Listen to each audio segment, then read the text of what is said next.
Welcome to Something to Talk About from the Bainbridge Island Senior Community Center. Our regular discussion program here, sponsored by Fieldstone Communities of Bainbridge Island. Fieldstone offers memory care and is constructing assisted living and independent living up on Rolling Bay. They also offer day stay and respite programs. To schedule a tour or just to find out more, call 360-689-4314. And I'd like to mention that we are gathering on the ancestral homeland of the Suquamish people, the people of the clear salt water who have lived on these waters of the Salish Sea since time immemorial. We honor them and we are very, very grateful for their hospitality. And today we're going to be talking about Passover, which is coming right up this week. And to get us started, Ann Lovejoy. Thank you, Ann, for... Thanks, Reed. Yeah, I'm really excited to have a conversation about cultural and traditional practices of Passover, because I think it's something that a lot of people know vaguely about, but unless you have been raised in a Jewish tradition, you probably don't really know that much. And so we have invited some people, including Richard and Linda Golden, who are going to talk a little about how they celebrate and different ways that we might all think about some of the messages of Passover. I'd like it if you want to just start off by kind of explaining what it's all about. I would like to see if anyone else here celebrates Passover. I know. Okay. I have for 80 years. Is that Bill? Yeah, Yeah. that's Bill. Okay. Then you can add to all of this. Right. Hopefully. In the Yeah, Bill. in the Ashkenazi version, not the Sephardic, but I think all versions are important to hear about. So just come in anytime you want. And Jane may too, but she hasn't gotten on yet. Okay, Richard Golden is gonna start here. Introducing Passover. Hello, everyone. First of all, Passover, it's a spring celebration. And for the Jewish people, it begins the eve of the full moon after the vernal equinox. And so the full moon is sometime Wednesday. So we will begin Passover Wednesday at sundown. Now, this also corresponds to the Christian Easter. And in fact, Jesus was eating the Last Supper as a Passover celebration. It was a Pesach meal. And of course, he changed some of the symbolism of it. But that's one of the things about Passover, there's a lot of symbolism in it. And essentially, it is the story of the freedom of the Jewish people, of the Israelites from slavery under Pharaoh in Egypt. And Moses, the Savior, who brought us out of Egypt, demanded that the Jewish people celebrate their freedom every year with some kind of a ritual celebration. And so we have what's called the Seder, which is an order of telling of the story of Passover and our leaving Egypt and wandering in the desert and receiving the 10 Commandments from Mount Sinai later on. This is essentially what Passover is all about. But the Seder, which means order, is it's a ritualistic kind of way of going about recognizing what went on to get us released from bondage in Egypt. And every year we say that we wish all people were free, that we are free, and we are thankful we are free, but not all are free. And so our hearts go out to all who are still in bondage. Also, we ask that all who are in need come eat with us.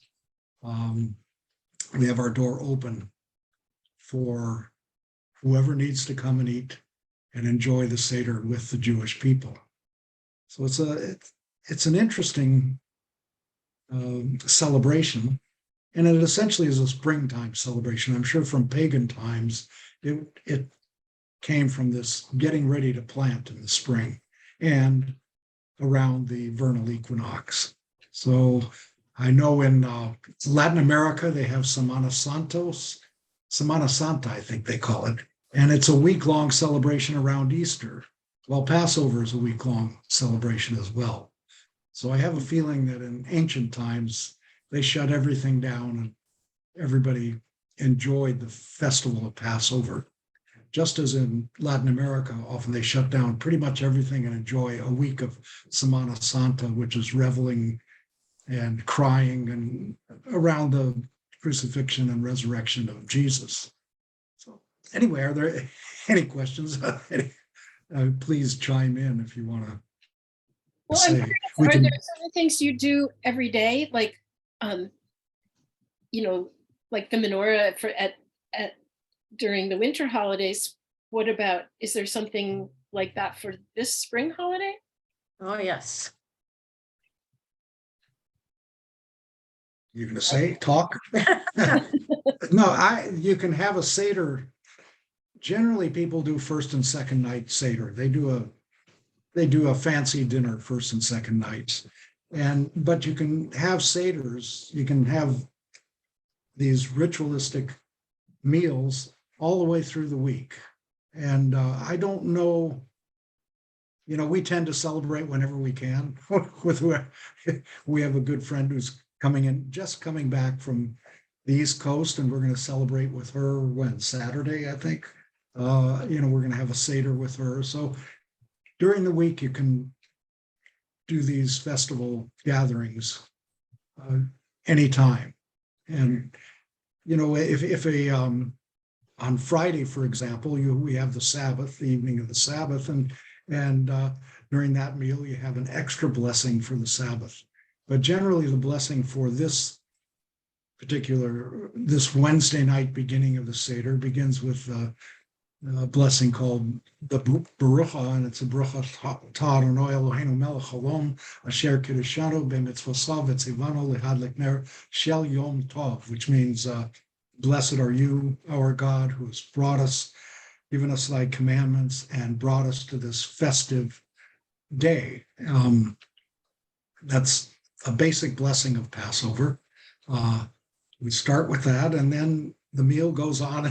It's a lot of fun. I remember as a kid, my father and my uncle, they were terrible. They would pick on each other, and they led the Seders, and they would had a great time. And everybody drinks 4 cups of wine. Of course, we kids drank grape juice. The wine's part of the ceremony. Yeah, During the Seder, there's prayers and wine.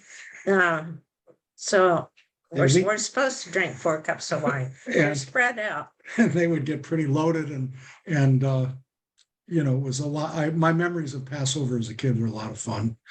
There are a bunch of symbols. If you'd like to see them, we can kind of show you what we know Sure. about it. Yeah. I So- think that's So great. there's some idea actually for the very religious housewife to start a month in advance to get rid of all what's called hummus, all breadcrumbs, all anything that has leavening in it from so you have to wash out all your cupboards and get everything clean for Passover, because the Jews had to leave Egypt. They didn't get to bake their bread, and so we don't need any leavened bread for the next 8 days. Yeah, And we eat matzah. That's we get to eat. what this. matzah's all This is about. matzah, unleavened bread, and this is kosher matzah, blessed by the rabbis, and it tastes terrible.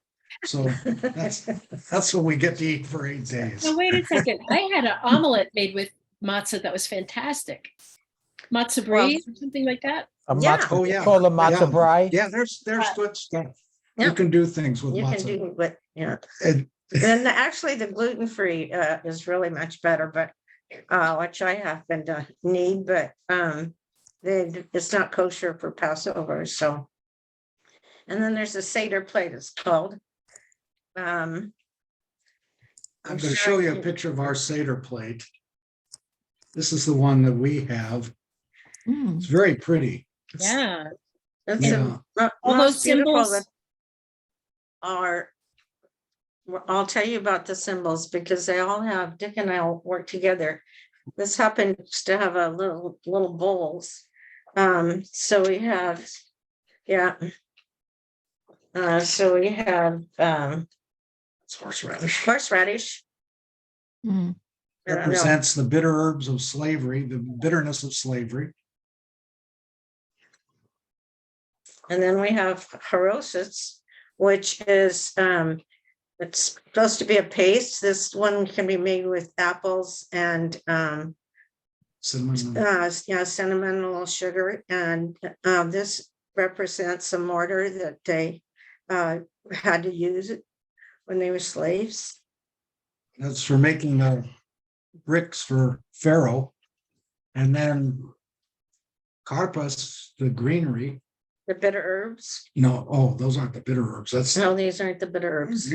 this is for can't springtime. see This is anyway. spring planting. This is like parsley or lettuce or something like Yeah. that. And then this one. The roasted egg is for fertility. I don't know if you can see it very well. That's just for So springtime. much for red walls. And the shank bone, which we don't have in here right now. It's hiding in my freezer. I save it from year to year, but it takes a year, it gets buried. But at any rate, This shank bone represents the lamb bone. I don't know if you are very familiar with how the Israelites got out of Egypt. And well, you know, that Moses came back to Egypt after he fled. He had killed an Egyptian slave driver, and he fled Egypt and wandered around for many years, and then was asked by God to come back to Egypt and free his people. And when he came back, Pharaoh didn't want to let them go. I mean, he had a lot of slaves. He needed to use them. And so they were visited by 10 plagues that God put on them, so that each plague got worse and worse. And each time Moses would come back and say, let my people go. And Pharaoh would say, no, sorry, we're going to keep them. And the last plague was the killing of the firstborn. And so all the firstborn of Egypt were slain. And the reason the Israelites were not slain is they sacrificed a goat, thus the shank bone, and they took a little bit of blood from the goat and put it on the sills on all of the Israelites' doors. And so the angel of death that came and slayed all of the firstborn passed over the Israelites' doors, huts, and wherever they lived, and they were saved. Thus the shank bone. that's Passover. That's for Passover, the Pesach. We also have salt water. There's usually salt water in here, and that's for the tears that they shed during their captivity in Egypt. I mean, the whole story is quite interesting because, you know, the Israelites came to Egypt and were honored there because one of the children of Jacob, his name was Joseph, had been sold as a slave to Egypt early on, but he proved that he was quite brilliant, and he became the exchequer to Pharaoh. And he foretold some future things via interpreting a dream that Pharaoh had, and he became very honored. Well, when his father's tribe came down, the Israelites came down to Egypt because they were starving. There was a plague, not a plague, but a drought and a famine where they came from. Joseph told Pharaoh, accept them, they're my brethren, and they were accepted and honored. But after Joseph died and years later, the pharaohs that came did not honor the Israelite people, and so they enslaved them instead. And that's how they became slaves.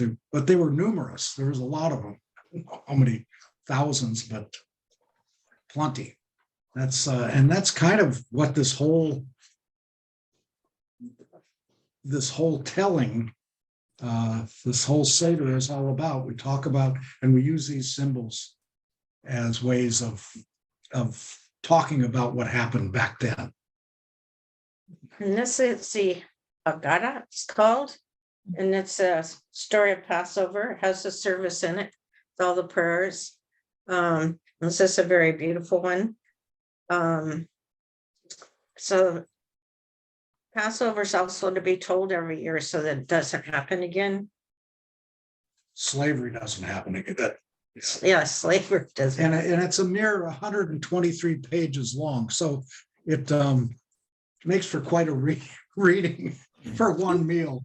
You read that Kids every are time? usually- Every night you read that whole thing, or just the first night? No, or- just when we celebrate the Seder, but we don't read the whole thing. I mean, The Seder has readings within it, and it can last 2 or 3 hours it's, by the time we do all the readings and so you gather around the table and you have a lot of food and you have a lot of wine and you have a lot of matzah and in the good days we had a lot of kids running around, getting into trouble.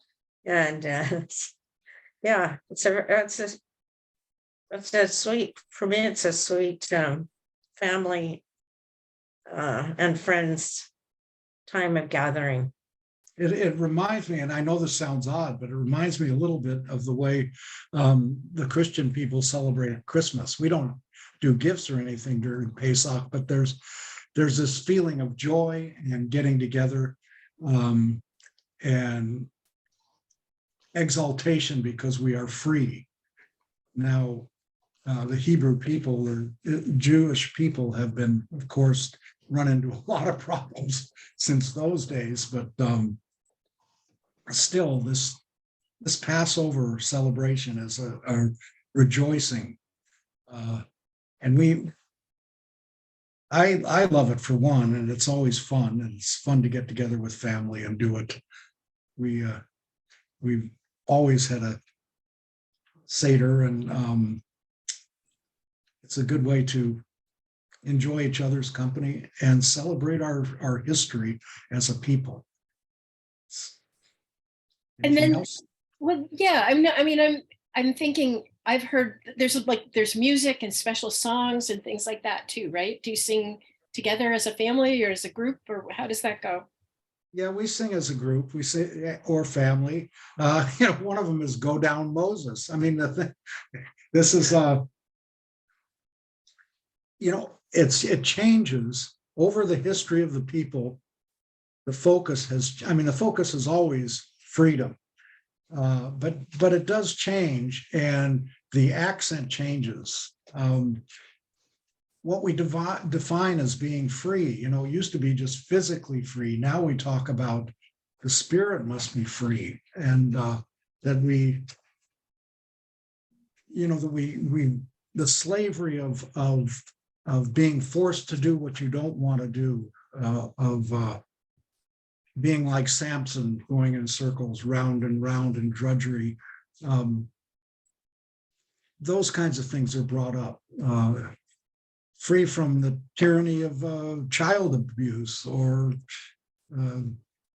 gun abuse or any of that. It all comes in, and we wrote our own Haggadah as a group, and Linda can kind of show you what ours is. It's not very big. We simplified it. Yeah. But our music's in it. So we sing. I don't know if Dick will sing with me. Go ahead, you sing. Ose shalom bimroma, hu yase shalom aleinu, ve'achol Israel, ve'yemru imru amen.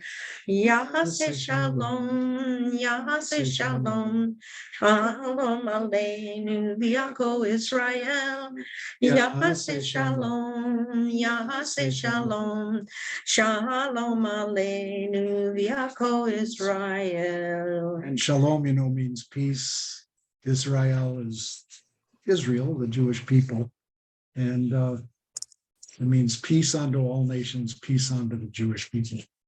So that's one of the songs. And then there's a lot of things we do and sing when we get together. It's a lot of fun. I'm wondering about Bill.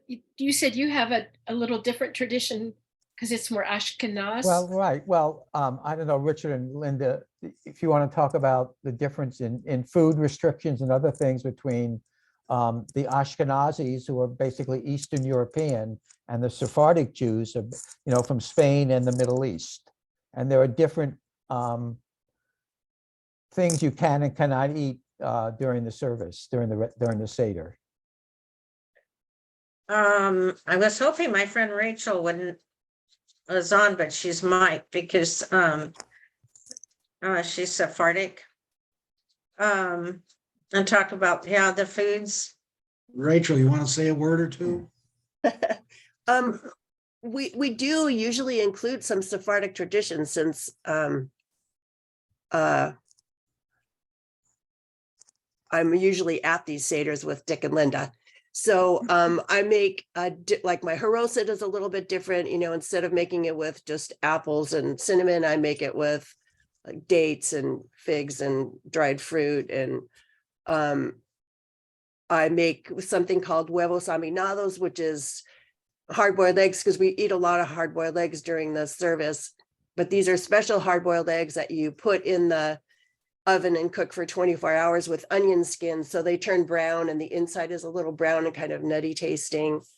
And in my family, we don't usually do this at Shir Hayam, but in my family, like, we would have fried fish for Passover dinner, and we could eat rice, which normally at Ashkenazi Seder you wouldn't eat. So there are some differences, and we try to include some of that in when we have a group Seder. Well, that's interesting. This is Bill again. Rachel, you mentioned rice, also corn and beans and lentils and even peanuts. Right. Can be eaten, in the Sephardic tradition. Right. And traditionally in the Ashkenazi, that's not part of the service, but I think that's changing now. I think there's been some agreement among, I guess, both Reform and conservative Jews that you can be a little more liberal in what you eat and eat some of the Sephardic things that the Ashkenazis cannot eat. I know it's just a little bit esoteric, but also Richard and Linda, maybe you want to talk about a couple of other things at the Seder that's interesting. Elijah's cup and the hiding of the matzah. The Afikomen. We have our Afikomen. Afikomen. We were going to talk about that a little bit, and actually I have a cup for Elijah also, because we pour some wine into a cup, and we open the door to invite Elijah in. We also open the door for anyone who might be hungry and in need of food, so they can come in and eat also. Yeah. So here, typically we have, excuse me. Call from, no. This is what an Afikomen. No, you can't really see it. It has some embroidery on it, but inside it has three. It's an envelope, and it has three places for matzah. And 1, 2, 3, we put the matzah in there, and sometime some of this matzah gets hidden when there's little children present, and then after dinner, everyone can go in search of the Afikomen. Afikomen. It's the middle matzah gets pulled out, And sometime during dinner, it gets hidden. And we have kids look for it after the youngsters look at it. Now our kids are all grown, so it doesn't quite work, but used to be, you go look for it, and the kid that found it got some gelt. He got some money. He in order to give the matzah back to finish the meal, he demanded some money from whoever is in charge, usually my father or something like We that. had an So Uncle you Sam. need you need the matzah to finish the ceremony. Yes. And so then in this case, the young person is holding the ceremony hostage for a Yes, little, right. treat. Yeah. So that's kind of, and it's called the afikomen, which finishes the meal. But yes, and there's two other matzah in here as well, and they get pulled out, or one of them gets pulled out usually and broken up. And the afikomen gets broken, a piece gets broken off of it and eaten during the ceremony, and then the rest of it is hidden. It's a nice tradition that kind of brings the kids in. There's also The Hillel sandwich. what's that? Yeah, there are some traditions where you put matzah and the more or the chroset together and add with some bitter herbs, and you make this little sandwich called the Hillel sandwich, because I think it was Rabbi Hillel who invented it, and we eat them all together. There's a lot of little traditions. Elijah's cup gets filled at the last, after the 4 cups of wine have been drunk and set aside, and we are waiting for Elijah the prophet to return and bring us redemption. I know the Christian religion honors Jesus as the Christ who has brought redemption to the people of Israel. Those of us who are Jewish wait for Elijah to come and bring us redemption again. Those two that's a nice tradition. We open the door toward the end. Usually a kid gets up and opens the door a little bit and waits for Elijah. We set the cup aside, nobody drinks it. And we're waiting for Elijah to return. It's wonderful. But the thing is, there's this little catch. Elijah can't return until we have brought all the disparate pieces of the world back together, until we make the world a just and righteous place for people to live in. He can't return. So it's the Jewish people's duty to try to make the world a better place. And there are some Jews that are good at it, some not so good, just like every place else. But it is a nice sentiment that we're trying to prepare the way for Elijah by doing justice and good things. I know Reed has a question. I know that the Interfaith Uh-huh. Council on Bainbridge created a Tikkun Olam Award, I think, in honor of that tradition of people who do that. Yes. I Yeah. didn't realize that. But that's nice. Sounds like Sharon Rutzik. Bill, do you have any comments? Well, in our family, when you think about Passover, it's symbolically Jews all over the world, whether they're young, old, rich, poor, black, white, or brown, symbolically, everyone at the same time reunites symbolically, because we've gone through 4,000 years of both persecution and resilience. And this one holiday to my family binds all the Jews together symbolically at the same time to understand 4,000 years of persecution and resilience. So it's a really important holiday for us. Right. Nice. So I know, Linda, you've talked before about like even just every Friday you might have a Shabbat, like have a candlelight dinner. Is it sort of part of that same feeling of taking time to really recognize your unity? What's that about? Yeah, so it welcomes the Sabbath. In Jewish, all the Jewish days start the evening before.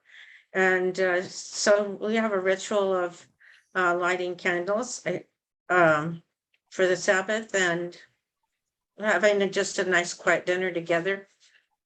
And in honor of that, the Sabbath is the day of rest, and so it's kind of like, yeah, it's Saturday.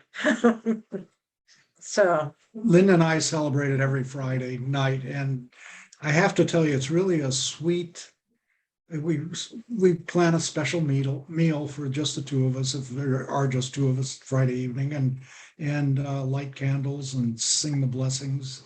And it's just a sweet way to start the weekend and have a meal together. I don't know, it's like all the traditions that people have. Sunday for the Christian faith, you go to church together as a family, or not these days, but it is these things, I don't know, help us order our lives or something. They just add some sweetness to our lives. And we think the Sabbath is one of those. So we celebrate it. Yeah.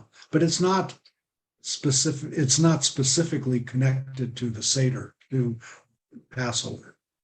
No, it's every Friday. It's every Friday. I think Rita, did you have a question, Rita, or comment? I was wondering, at the end of Passover, you said it goes for a week, I assume 7 days. That is the last day or evening. Is there special food, and are there special prayers and traditions that you would observe, like on the last day to end Passover? I don't know. Oh, I'd like Never to, have. I'll jump in. I'm- This is Oh, Jane. okay. Okay. This is Jane. Good, Jane. Greenberg. Yeah, She's hi, part of I'm our Jewish jumping in. community. I'm Jane, and thank Richard and Linda for doing this. It's fun to see you. And we happen to be in Morocco at the end of Passover. And in that country, they celebrate something called Mamounia. And what that is, we thought it was a whole meal, but it's not. It's just an amazing array of sweets that are probably made with flour, which we're not allowed to have during Passover. So it's all kinds of cakes and sweet things. And the custom there is that an Arab neighbor would come and play music. And you go to people's homes and you have some sweets and enjoy each other's company and listen to lovely music. So that's how they would celebrate the end of Passover. And Nice. I had a little comment about matzah. Yes, matzah tastes like cardboard, but if you put enough butter on it, it's delicious. Life is better with butter, right? Yeah, right. I've been at Seders where kids are invited to, maybe it is related to the search for the matzah, but they get chocolate. Is that chocolate okay? Or is that one of the Right. things that wouldn't be allowed in the traditional No, meal? as far as I know, it's okay. But speaking of children, I feel like we left out an important part of the service, and that is the question is why, why the children, the youngest child asks the 4 questions of Passover. And Why is this night different from all Yeah. other nights? One child asks, and maybe another child next, or one person asks all of them, why do we eat matzah on this night? It's because the Israelites hastily left Egypt and didn't have time to leaven bread. And I forget what the other ones are. well, to go through the whole, so just quickly is why do we eat bitter herbs on this night? And the answer is well, I think we gave you the answer Yeah. when we went around that.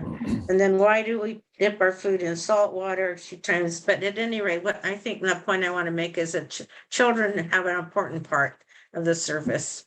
And so I forgot to mention that. It's to try to keep them from getting too antsy, I think. Go ahead. Then Rachel, Jane, think Marcy had Yeah. something. Marcy, did you say? Marcy? Yeah, I just wanted to add, for the community I live in that was like a third Jewish, we had wonderful seders that they put on for us every year, like the third or fourth night. And they had written, we had a whole play for the children. The children dressed up and they completely did the coming out of Egypt, freedom. Nice. And so they knew exactly what it was and how it happened. And I miss it so much. So I'm here today just to know it's still out there. People are still doing it. And we're now facing Passover again. Yeah. Mostly we've aged out or died here. Yeah. So we have no Seder and I really miss it. Huh. I especially miss the children. The children were wonderful. Yeah, we used to have children dress up and do plays. Yes. Yeah, When they were young, yeah. they all grew up too. Well, I'm wondering, that kind of makes me wonder if do your kids and grandkids practice? Does everybody observe? Bill, you too, kids in your family still observing Passover as a family or as a community, or? Only if we can force them, Oh, right? They're not. only if we invite them. Yeah, right. They don't do it on their own, only when we're around. Our son and our grandkids. Yeah. Mine don't either. Well, it's like my kids don't go to church and wouldn't even think about it, really. And most of their generation don't, seems like. Mhm. And it's interesting. It's like, is that sort of the secularizing of all these different cultural traditions I'm just curious what other people think about that. I mean, I don't think it's terrible or anything, but it's just interesting to me that things that I thought were very precious in our family tradition don't seem to have had that same weight for I didn't go. the kids.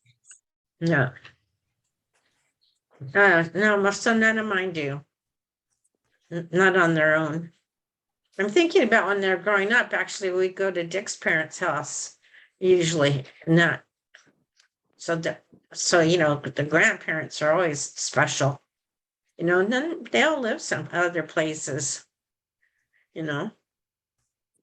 Well, So- I was wondering too, maybe because in places where you have a much more dense Jewish community, if those traditions are carried on, because I mean, and you just don't have a few people, but those are done, in places, and it's just one of those things that gets done. Mhm. So That could be. I was Mhm. thinking maybe it's just part of it has to do with the density of the Jewish people, and how strong their traditions are, depending on where you are. Right. Probably No, New York. Probably in New York. There's. Well, it was places- interesting because on Friday we showed the Gefilte Fish Chronicles, which Jeff Groman's family had a little documentary made about multiple generations of that family celebrating Pesach, the Passover, in the ways that they did. They had wonderful footage. It was really charming. But one of the things I was asking Jeff after, this was made in 2000, when the eldest generation was still alive. Their parents had emigrated to the United States, to New York. And there were a lot of big extended family. In 2000, they had over 100 family members meet for this, and they had to get a tent because it was April and it was freezing, right? But then when I said, so, and then do you and your kids still do this? He was like, well, some of the cousins still get together now and then.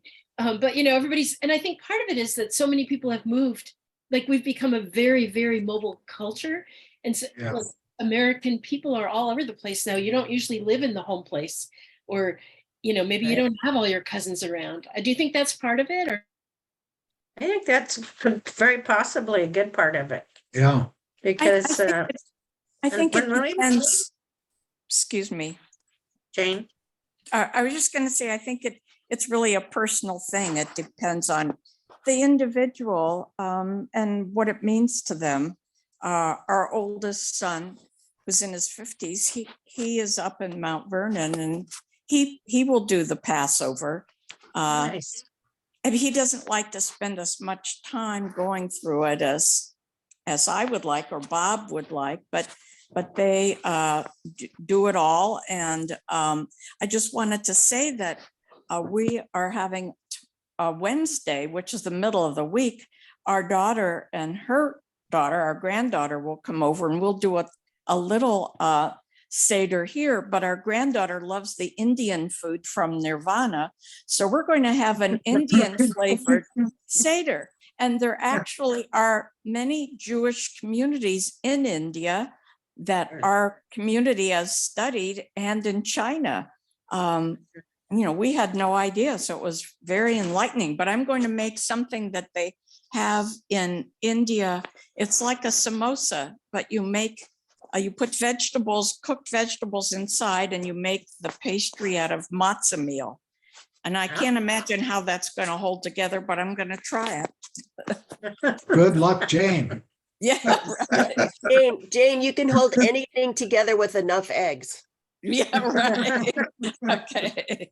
Yeah, there's only one egg, but I'll be hopeful. Put in two, use two. Yeah.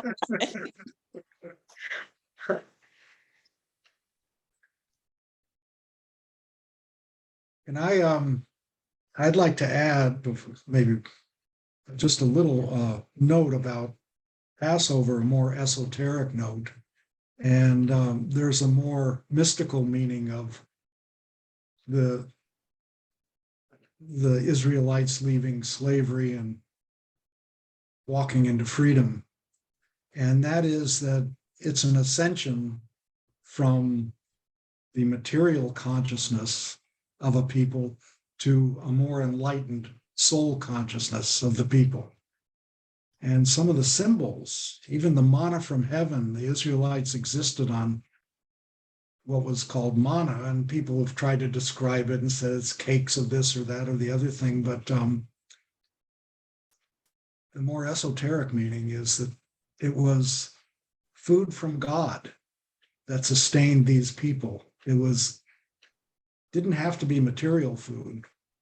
It was food from Hashem, a word that Israelites or Jews use for God. Food from above that sustained the people. And it was their ascension from being slaves to themselves as well as to others, slaves to our bad habits, slaves to our greed and our lust, and all the things that control us and keep us so mortally tied. And they had to walk off of that, cross the Red Sea, and walk into freedom. And that's freedom from our own bad habits, our own shortcomings. And we're sustained by God in that quest. Now, when you go on 40 years, they had to wander in the desert before they came to the land of Canaan. That's a whole generation that's been gotten rid of, and a new generation has come up. So that's my take on this particular ceremony, this particular festival. It does have a deeper meaning than just becoming free in body, because we really do want to be free in spirit as well.